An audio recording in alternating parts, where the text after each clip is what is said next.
I have written another article for New Eastern Outlook. This time it is titled U.S. Foreign Policy versus China Continues Under Trump. How can I possibly know that? Because U.S. President-elect Donald Trump has yet to step foot into the Oval Office.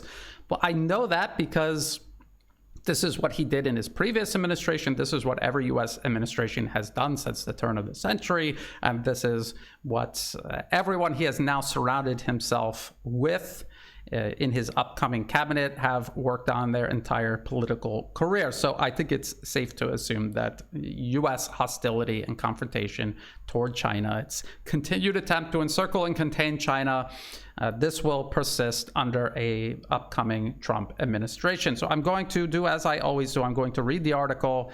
I will show you the sources that I cited, and I will add in additional information when and if necessary.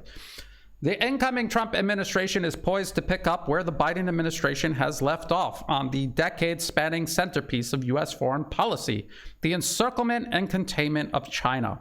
This includes through an intense U.S. military buildup across the Asia-Pacific region, provocations over the island province of Taiwan, and continued interference in nations along China's periphery. It also means a continuation of opposing cooperation between China and nations around the globe seeking alternatives to the debt, division, and destitution decades of U.S. domination have imposed upon them, including across Latin America, perhaps especially across Latin America. Latin America is dysfunctional solely because of decades and decades, generations really, of American hegemony over the region.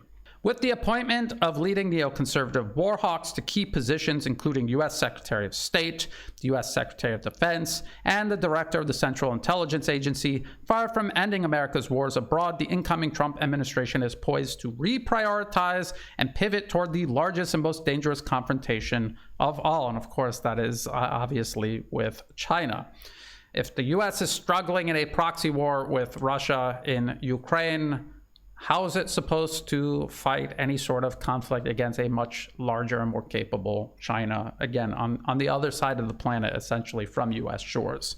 U.S. foreign policy since the end of World War II has fixated on the elimination of all peer and near-peer adversaries, including China. The U.S. has always been a nation in pursuit of primacy. It has no interest in cooperation with other nations. It does not recognize the sovereignty, independence, or self-determination of other nations.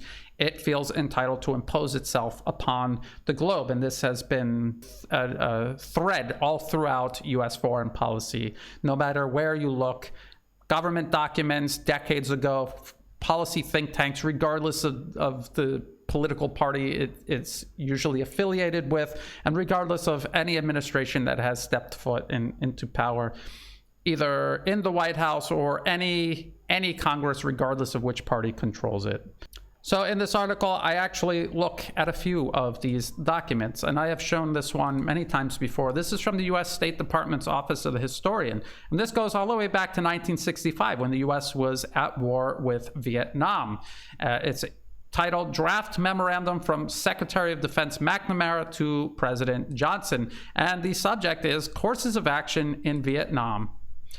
And they're basically saying that whatever we're doing in Vietnam, it only makes sense if we are actually containing China. So this is what I say in the article. The memorandum noted the ongoing U.S. military operations in Vietnam, this is a direct quote, make sense only if they are in support of a long-run United States policy to contain communist China. It stated explicitly, again in quotes, China looms as a major power threatening to undercut our importance and effectiveness in the world, and more remotely but more menacingly to organize all of Asia against us. This sounds like it could have been written yesterday in President-elect Donald Trump's think tank, the America First Policy Institute, or CSIS, the Rand Corporation, Brookings Institution. Sounds like a State of the Union address President Biden may have delivered during his presidency. The same memorandum would identify 3 fronts along which the U.S. sought to contain China. And again, this is from this 1965 memorandum. So it says the Japan-Korea front, the India-Pakistan front, and the Southeast Asia front. Fronts along which the U.S. effort to contain China, including through the stationing of tens of thousands of U.S. troops, continues to this day. U.S. troops that are closer to Chinese territory than America's own shores. It's very important to remember that. When the Biden administration accuses China of aggression, when President-elect Donald Trump and the people around him accuse China of aggression, you have to remember that China is responding to the growing presence of U.S. troops who are closer to Chinese shores than they are to American territory. This is very important to understand, to see through the rhetoric, the propaganda, the hate, the disinformation, and see who is actually being reasonable here and who is being unreasonable, who is actually driving this conflict. When the Cold War ended, the U.S. renewed its pursuit of global primacy in what is often referred to as the Wolfowitz Doctrine, articulated in a 1992 New York Times article titled "U.S. Strategy Plan Calls for Ensuring No Rivals Develop." And so that is this article here. Again, all of this will be in the video description below. You can read it for yourself. This is from all the way back in 1992. And it says, in a broad new policy statement that is in its final drafting stage, the Defense Department asserts that America's political and military mission in the post-Cold War era will be to ensure no rival superpower is allowed to emerge in Western Europe, Asia, or the territory of the former Soviet Union. And in order to do that, you essentially need to undermine the political and economic progress of all nations on Earth. It's the only way to do it, and that is what the U.S. has done over the last several decades since the end of the Cold War. The same article noted that U.S. foreign policy makes the case for a world dominated by one superpower whose position can be perpetuated by constructive behavior and sufficient military might to deter any nation or group of nations from challenging American primacy. And you can see how that is reflected in U.S. foreign policy to this day, regardless of whether it is the current Biden administration, the previous Trump administration, or even things the upcoming Trump administration have vowed to do once they're in office. And from the end of the Cold War to present day, the U.S. has fought wars of aggression, cutting a swath of death and destruction from North Africa to Central Asia, spanning the presidencies of George Bush Sr., Bill Clinton, George Bush Jr., Barack Obama, Donald Trump, and Joe Biden, often with one administration helping set the stage for subsequent wars launched under successive administrations. Examples of this includes preparations by President George Bush Jr.'s administration for the overthrow of the Syrian government, a policy eventually executed during the 2011 so-called Arab Spring under the Obama administration and continued throughout the subsequent Trump and Biden administrations. And so what I do is I link to this old 2007 New Yorker article by legendary journalist Seymour Hersh. It's titled "The Redirection." And he talks about how the U.S., in order to undermine Iran, is going to start backing extremists across the region in clandestine operations aimed at Iran and its ally, Syria. And so they began planning the military component of the so-called Arab Spring that would eventually begin in 2011 under the Obama administration. But they also began planning the political cover for it too, because we have articles like this. This is from the New York Times, April 2011. So this is right in the aftermath of the beginning of the Arab Spring. And they admit that the groups involved in the so-called Arab Spring received training and financing from groups like the International Republican Institute, the National Democratic Institute, and Freedom House. They're based in Washington. This was all based on American diplomatic cables obtained by WikiLeaks. They mentioned that all of these organizations listed are subsidiaries of the National Endowment for Democracy, which receives its money from the U.S. State Department. They also talk about how these agitators were trained by the U.S. years in advance. So the Arab Spring sprung in 2011, but these opposition leaders were traveling to the U.S. to a 2008 technology meeting sponsored by Facebook, Google, MTV, Columbia Law School, and the State Department. So this was premeditated over the presidency of both Bush Jr. and the Obama administration. It was sprung in 2011. And then the wars that this was used as cover to provoke, to trigger, to go and fight, including in Syria, continued from Obama to Trump to Biden, and the illegal US occupation of eastern Syria continues to this very day. So very important to see the continuity of agenda, regardless of the rhetoric, regardless of the promises during campaign season to end all of these wars. They continue regardless of who sits in the White House, regardless of who controls Congress. So that was the Middle East. What about Ukraine? So I write about that. The ongoing war in Ukraine likewise involved incremental steps pursued by U.S. administrations stretching back to 2004.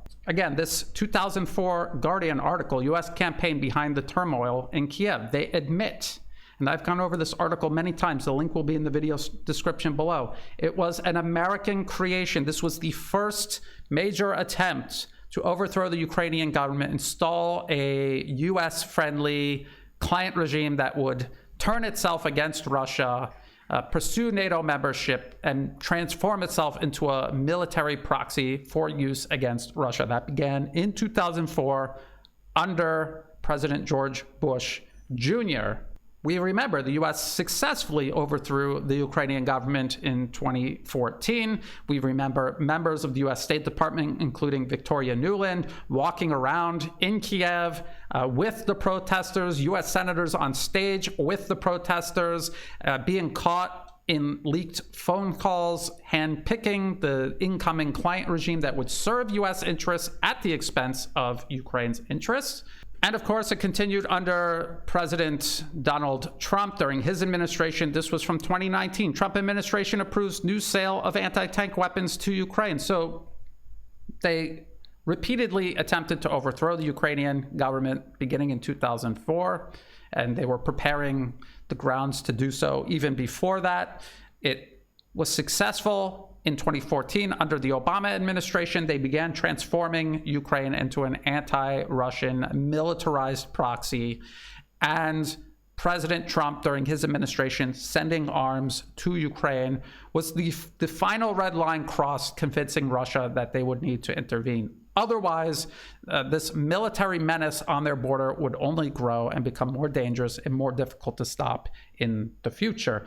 And of course, the actual proxy war in Ukraine against Russia began under the Biden administration, February 2022. And so that is what I'm explaining in this article. Now, what do we actually know about the incoming Trump administration's policies? Where are these policies actually written down? They're actually written down in the previous Trump administration's national security strategy.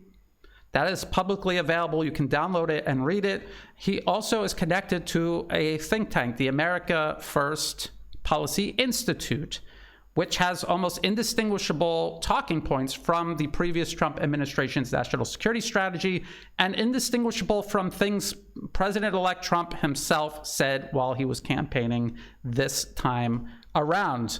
So let's continue. While supporters of the incoming Trump administration have claimed President-elect Donald Trump represents a break from the special interests and their agenda of U.S.-imposed domination around the globe, both the first Trump administration's national security strategy published in 2017 and the America First Policy Institute connected to President-elect Trump proposed and pursued policies indistinguishable from those laid out by America's neoconservative establishment for decades. So what I'm going to do in this article is I'm going to read you quotes from the previous Trump administration's national security strategy, from President Biden's national security strategy, and from the America First Policy Institute. And you tell me what is different about the themes here.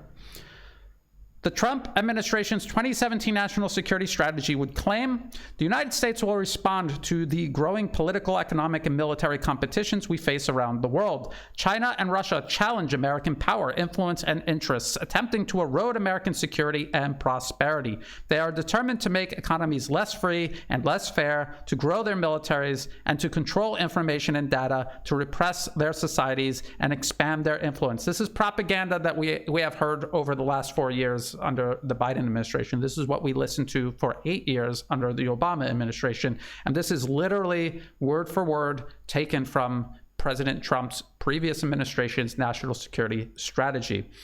The same strategy paper would insist in regards to the projection of American power abroad that, and this is a quote, "We will advance American influence because a world that supports American interests and reflects our values makes America more secure and prosperous." So this is a promise to continue interfering abroad. American influence abroad, how is that obtained? It is obtained by regime change, political interference, coercion, and regime change. It is no surprise then that US political interference, proxy wars, and actual wars all continued under the Trump administration from 2016 to 2020 without exception. And I often hear people say, well, Brian, at least he didn't start any new wars. When you inherit multiple illegal, egregious wars of aggression, and you campaigned on a platform of ending all of them, and you end none of them, and the only response you can possibly say to that is, well, at least he didn't start any new illegal wars.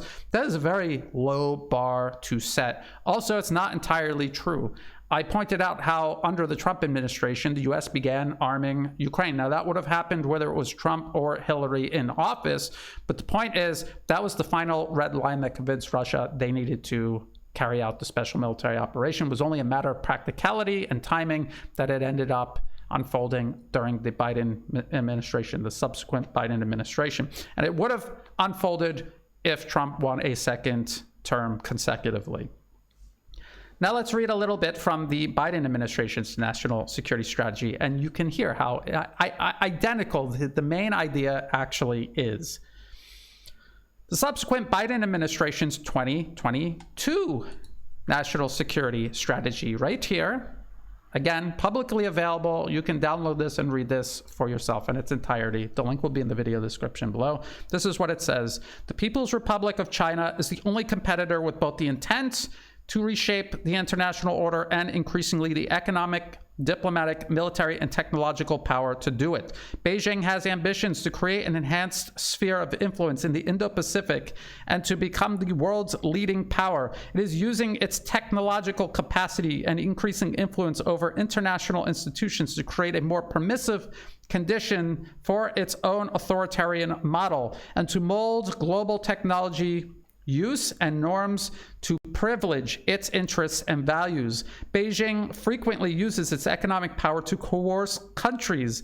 It benefits from the openness of the international economy while limiting access to its domestic market, and it seeks to make the world more dependent on the PRC while reducing its own dependence on the world. The PRC is also investing in a military that is rapidly modernizing, increasingly capable in the Indo-Pacific, and growing in strength and reach globally, all while seeking to erode U.S. alliances in the region and around the world. This sentiment does not represent a separate or different strategy from that under Trump or even the Obama administration before that, or the 1992 Wolfowitz Doctrine, or those presented by Secretary Robert McNamara in 1965.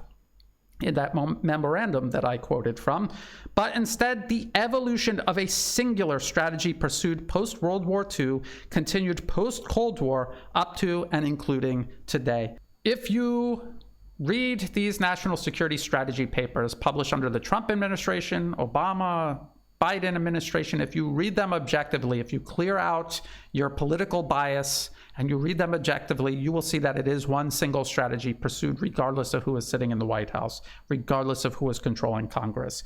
It is evolving. It is not going back and forth depending on who is in power. It is evolving along a singular path in pursuit of American primacy. So let's look at the America First Policy Institute, AFPI's current website under a section titled, so let's just look at it real quick. This is the think tank connected to President-elect Donald Trump. He has raised money for it in the past, and after winning the presidential election this year, he attended a ceremony there. So this is the website, and this is the page that I linked to. Holds Communist China fully accountable for chronic unfair trade practices, stealing American technologies, and polluting our planet's air and oceans. indistinguishable from the Biden administration's national security strategy, indistinguishable from the first Trump administration's national security strategy, indistinguishable from any policy document of any kind stretching all the way back to the end of World War II in terms of US foreign policy toward China. The People's Republic of China and its ruling Chinese Communist Party, CCP. There is no such thing as the CCP. It is called the Communist Party of China, CPC. Calling it CCP is as ignorant as calling the United States of America the America States United. It is something that is deliberately done to spite China, telling China, we will tell you what you are called. You do not tell us what you call yourself. And the collective West, not just the US, does this to many nations around the globe. The Southeast Asian nation of Myanmar calls itself Myanmar to distinguish itself today from its colonial history under the British Empire when it was called Burma. The US and the UK officially refer to Myanmar as Burma to this very day, just to spite them. So very important to point that out. Anyone who is calling the Communist Party of China the CCP is already being upfront dishonest, either ignorant or dishonest. Either way, it's a bad sign. So the CCP represent the premier national security threat to the United States. Seems they agree with the Biden administration. China's concerning activities include chronic unfair trade practices, stealing American technologies, aggression against its neighbors, abuse of the environment, and an accelerating nuclear weapons program. Additionally, China has displayed a complete lack of transparency about the origins of COVID-19. We must hold China fully accountable for its actions. So a continuation of US encirclement and containment stretching all the way back to World War II, just updated rhetoric. Just as with the 1965 State Department Memorandum, the 1992 US Department of Defense Strategy Paper, the 2017 and 2022 Trump and Biden administration national security strategies, AFPI insists that China's rise is a threat to US interests abroad and that military and economic measures must be taken to contain this rise. Beyond baseless accusations, no explanation is provided by any of these documents spanning half a century as to why the US is entitled to dictate the means by which nations beyond American borders interact, including through trade and security cooperation, or why China's rise in the Asia-Pacific region and its growing influence around the globe somehow threatens the actual security of the United States within its own borders. There is never an explanation as to how China threatens the US within its borders. It's always about how China threatens American interests. In other words, China's rise threatens American primacy abroad. It's unwarranted influence and control over other nations, which it is not entitled to have or to hold over other nations in the first place. Instead, these documents are concerned that America's own unwarranted influence abroad, built on political interference as well as economic and military coercion, will be displaced by a more attractive and constructive relationship with China amid a greater balance of global power through what is often referred to as multipolarism. China is not interested in replacing the US as sole global hegemon. It is deliberately building an alternative global order that makes it impossible for China to do so. Let's talk about Chinese infrastructure versus American interference, because there is a competition taking place around the globe. It is a competition between China building and America destroying. And they destroy it through a number of ways, especially through interference. Developments in the Latin American nation of Peru provide a showcase of China's role in driving development, economic trade, and the construction of infrastructure with the completion of the Chancay megaport, investments in energy infrastructure, as well as the development of 5G telecommunication networks. The Chancay port not only supercharges imports and exports from Peru itself, but because of the strategic location in South America, including a shared border with Brazil, it enables the movement of goods and people from one side of the continent to the other, transforming Chancay into a regional logistics hub.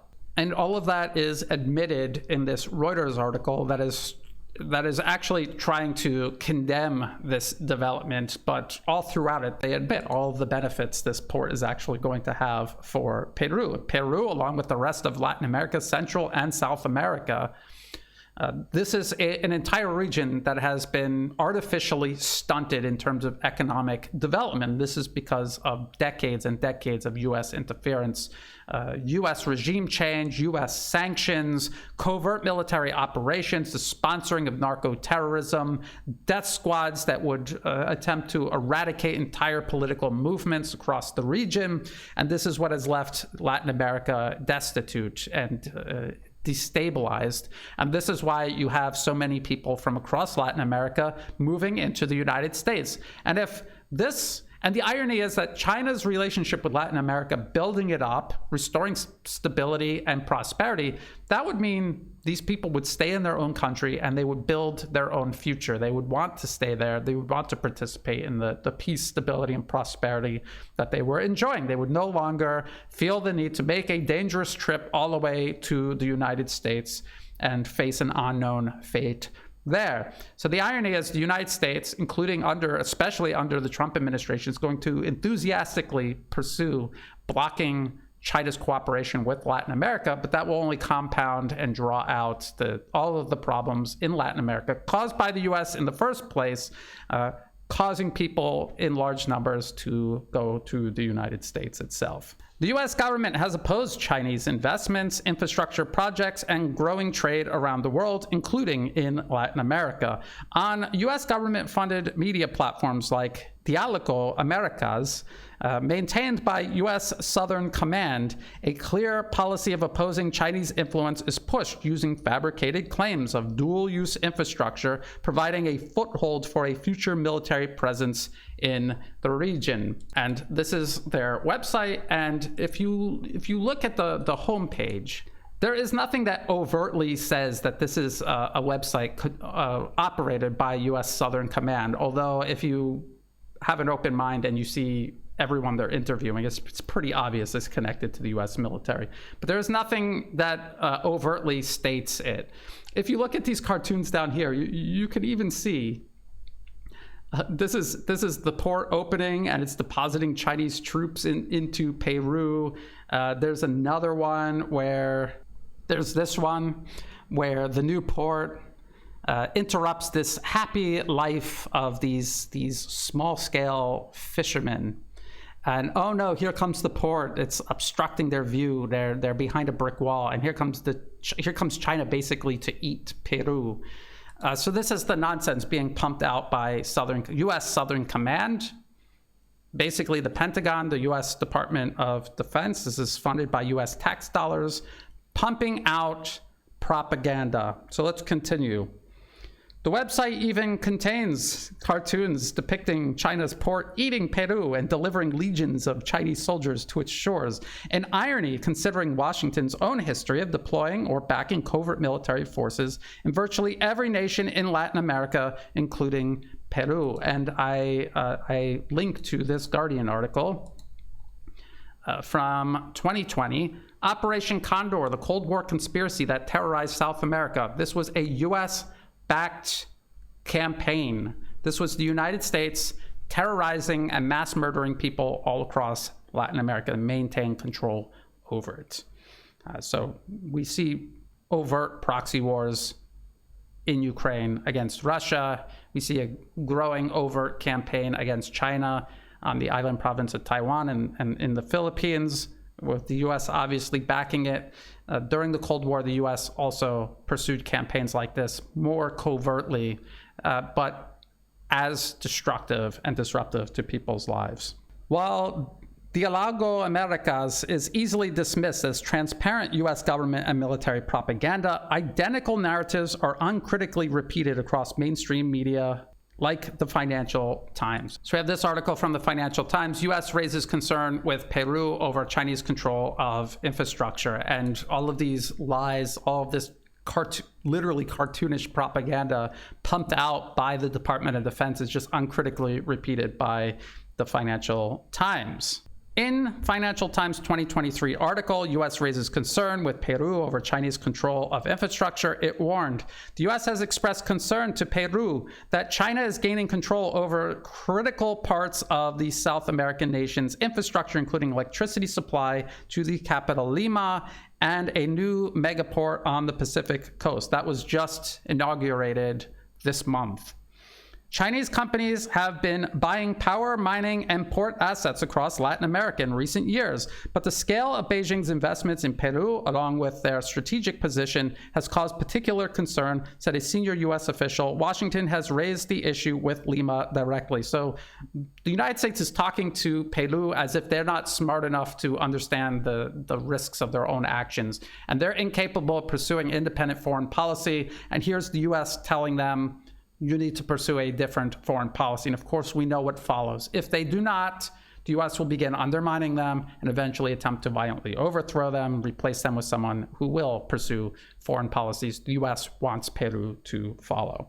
But even in the same article, it is admitted that often China is buying these assets from other foreign investors, including Peru's electricity business sold to China's southern power grid by Italian energy firm Enel. So it's okay. The U.S. has no objection as long as it's Europeans on the other side of the planet buying this infrastructure. It's only when China buys it, that's when it becomes a concern.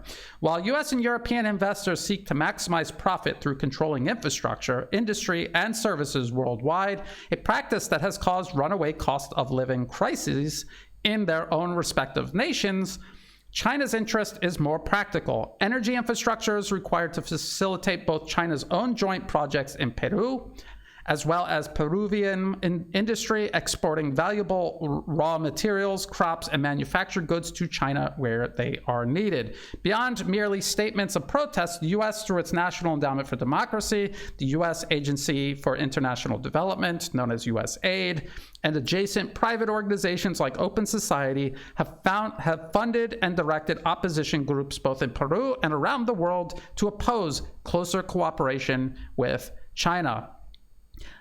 So let's just give you an example. This one, for fisheries, and it's called, in Spanish, it's por la pesca, for fisheries. And this is a USAID funded program, and it's supposed to be an advocate for small scale fisheries in Peru, Ecuador and Peru. So let's read a little bit about that. So under the pretext of protecting fishing, USAID-funded opposition group Por la Pesca in Peru has attempted to create animosity between Peruvians and China over fishing rights. While Peru acquires badly needed infrastructure from China, the US provides the nation with the means to antagonize, vilify, and confront China over issues that would otherwise be minor and bilateral in nature. And this goes for all of the maritime disputes in the South China Sea as well. This is the exact same game the US is playing everywhere. Peru and other nations across Latin America have turned to China half a world away in the first place because of the underdevelopment decades of US interference, exploitation, and abuse have caused. As evidence of both Washington's disinterest and inability to compete with China, the U.S. recently answered China's inauguration of Chancay Port with the donation of several 40-year-old 1980s-era F-40 diesel locomotives, disposed of by California-based CalRail, who is replacing them with modern, clean, and efficient electric trains. Despite the obvious implications of sending used diesel locomotives to Peru because they are too old and polluting for U.S. communities, U.S. Secretary of State Antony Blinken would recently boast at a donation ceremony. This is what he says: "This agreement will support Peru in its sustainability and mobility improvements, and our former CalRail passenger cars and locomotives will enable the start of new commuter services in Greater Lima, cleaner air for commuters and community members, and the access to opportunity that great public transportation provides." And I just wonder why they figure these 40-year-old diesel locomotives are going to be cleaner. What does Secretary of State Antony Blinken think Peru is using right now? Coal-powered steam engines? He never says. Now let's talk about I think that I've provided a pretty clear picture of U.S. policy towards China spanning decades, continuity of agenda.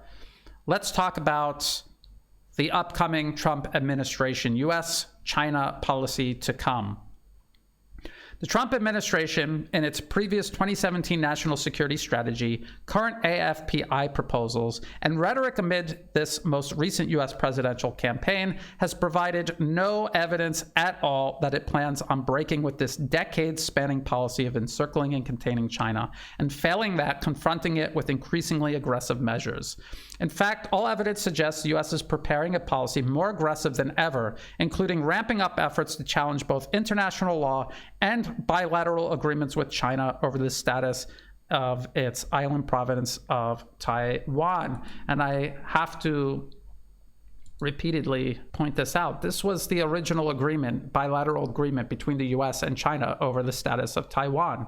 And if you come down here and you read it, the U.S. side declared, the United States acknowledges that all Chinese on either side of the Taiwan Strait maintain there is but one China and that Taiwan is part of China. The United States government does not challenge that position. It reaffirms its interest in a peaceful settlement of the Taiwan question by the Chinese themselves. That means no U.S. interference in Taiwan. That was the agreement. That is the agreement the U.S. has consistently violated since making it with China in 1972. And it says, with this prospect in mind, it affirms the ultimate objective of the withdrawal of all U.S. forces and military installations from Taiwan.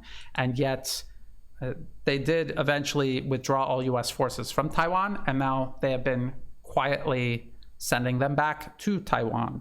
Let's continue talking about this escalation versus China. It also includes increasing the U.S. military presence in the Philippines to threaten both China's sovereignty over Taiwan and Chinese trade through the South China Sea. While the U.S. under the Obama, Trump, and Biden administrations have claimed the growing U.S. military presence in the South China Sea is to protect the free flow of trade through its waters, the U.S. government and arms industry funded Center for Strategic and International Studies, CSIS, that is this right here. Let's just go down and look their map here, and you can see how this is global trade through the South China Sea. You can see how primarily it is China benefiting from trade moving through the South China Sea. And all of these other countries count China as their largest import and export partner. So all of the trade going through the South China Sea is either going to or from China. So the United States in no shape, form, or way is protecting trade in the South China Sea from China because it is China's trade in the first place.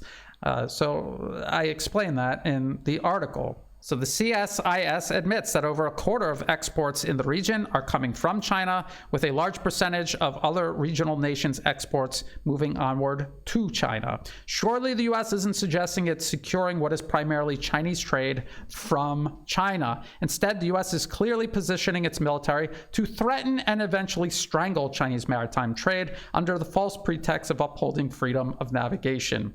It is because of this growing U.S. military encirclement, attempted containment, and encroachment, all predicated on false pretexts, that China invests heavily in expanding and modernizing its military. In particular, China has developed some of the best anti-access area denial capabilities in the world, forcing a doctrinal shift across the U.S. military known as multi-domain operations. This doctrine seeks to build capabilities able to penetrate Chinese defenses, not defend against feared Chinese offensive capabilities U.S. policymakers admit are underdeveloped. In other words, if you actually read U.S. policy papers, when they are being honest, when they are certain most Americans aren't watching, listening, reading, they admit that China has really no ability to threaten the U.S. within the continental U.S., that their military primarily exists to defend China, and that the U.S. military buildup vis-a-vis China aims at threatening and breaking through Chinese defenses, not defending against Chinese aggression they admit will never come. In addition, the U.S. military has spent years reorganizing its forces to fight China, specifically including the U.S. Marine Corps, transformed into a highly mobile anti-shipping missile force, and the U.S. Air Force into a highly agile and dispersed organization meant to evade and survive Chinese missile barrages, targeting U.S. forces that are, again, closer to Chinese shores than America's. And again, these articles from the BBC, 2023, how US Marines are being reshaped for China threat. And Defense News, 2024, US Air Force eyes missile defense for dispersed bases in China fights. So all of this took place primarily, so the reconfiguration of the US military specifically to fight China, all of this took place under the Biden administration, despite the Trump campaign, both in 2020 and 2024, accusing the Biden administration of being complacent or even complicit regarding China's continued rise. I don't know if people remember these campaign ads referring to US President Joe Biden as Beijing Biden. But this just goes to show you how clownish the fake divisions are in US politics. They're referring to President Joe Biden as Beijing Biden, as if he's some sort of secret agent of the Chinese, all while the Democrats accuse President-elect Donald Trump of being somehow an agent of Russia, when both of them, during their respective administrations, did everything in their power to advance war with both Russia and China on equal footing. There is no lapse against one or the other. It was a continuous process.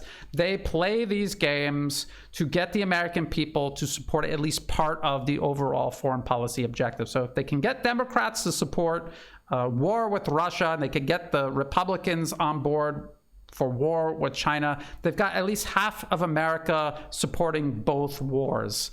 And so it is a false strategy of tension. It is all theatrics. It's a lot like professional wrestling, these narratives that are meant to draw the public in, make people pick sides, and blind them from the fact that it's all scripted.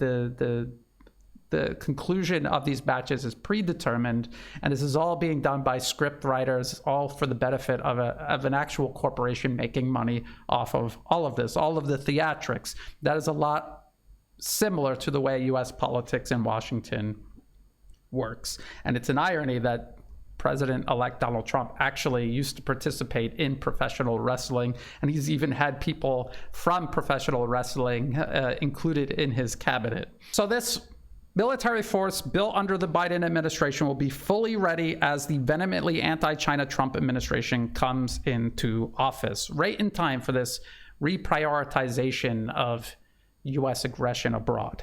The next 4 years will see a continuation of what is essentially a post-World War II policy of attempting to eliminate peer and near-peer adversaries, first and foremost among them China. If the Trump administration poses any sort of threat to U.S. special interests, it certainly has chosen one of the most important and enduring policies of these special interests to eagerly advance.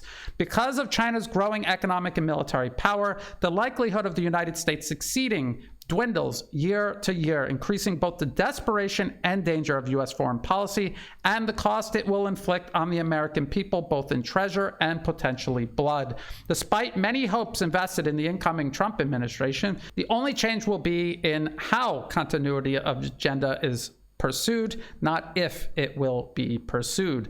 If real change ever comes to U.S. foreign policy, it'll be first preceded by a change of rhetoric, recognizing and respecting China as a peer and seeking constructive competition and even collaboration versus attempts to reassert unwarranted primacy over both Beijing and the rest of the world.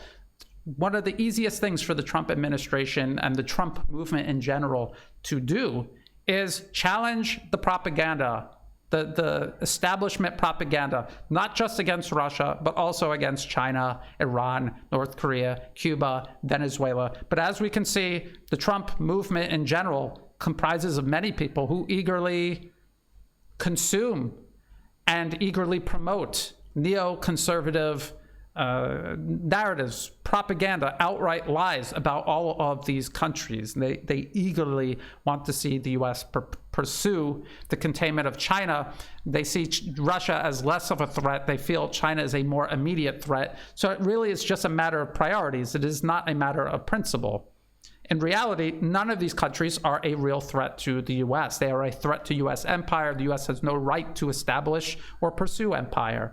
And so that's really what's at stake here. That's what we need to look at. When we see a new movement start up, if it's repeating 90% of the neoconservative lies about other countries around the globe, continuing U.S. foreign policy unabated, except for maybe possibly one conflict that's already coming to an end anyway, that's not really change. That's not change, and that should not give you any hope of anything. It should actually concern you that the U.S. is running out of time and they are looking to pick an even bigger fight than the one they're already losing in Ukraine. That the Trump campaign, past and present, used some of the most aggressive propaganda to depict China as an existential threat is proof. The only change may be how aggressive the incoming Trump administration pursues the policies of America's unelected special interest. China, for its part, must assume that America will continue its pursuit of primacy and its policies of eliminating peer adversaries, especially China, until China and the multipolar world make it physically impossible for the U.S. to continue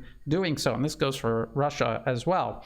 Only when the U.S. is left with one option to work together beside other nations will it ever abandon its desire to impose itself upon all other nations. And so really, there is no hope that change will come in Washington. Change will come with elections that are soundly controlled by U.S. special interests. It's unlikely change will even come from among the American people, because even though the American people may desire change, they don't have the means to actually make it happen. They don't have the ability to overrule these unelected special interests that control every aspect of America, its economy, its military, its political system, the media. What will probably change the United States are external factors. If the rest of the world continues shifting the balance of power away from the United States, away from the collective West to multipolarism, and they build a global order within which it is impossible for the U.S. to pursue aggression abroad, it will confine America's options to only working constructively with the rest of the world. The rest of the world will want nothing to do with the U.S. otherwise. And so it is hopeful in the long term. In the short term, it is extremely dangerous, because the U.S. special interests that drive every administration's foreign policies, regardless of who it is in the White House, they see the window of opportunity closing. They're becoming increasingly desperate, and as they become increasingly desperate, delusion grows, and so does danger. We already see this in Ukraine. We will see this vis-a-vis China with the incoming Trump administration. I would love to be wrong. I hope I'm wrong about this. If I am wrong, I will be the first person to admit that I am wrong, and I will be more than happy to cheer on a United States that seeks a constructive relationship with the rest of the world, parting from this destructive relationship it has had since the end of World War II, and for many students of history, long before World War II, actually.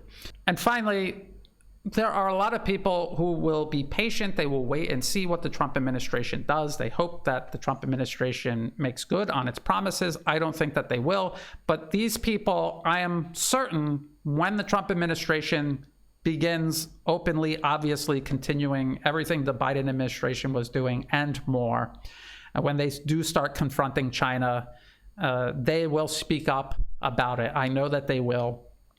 The people that I'm most concerned with are people that voted for Trump because they want to see the U.S.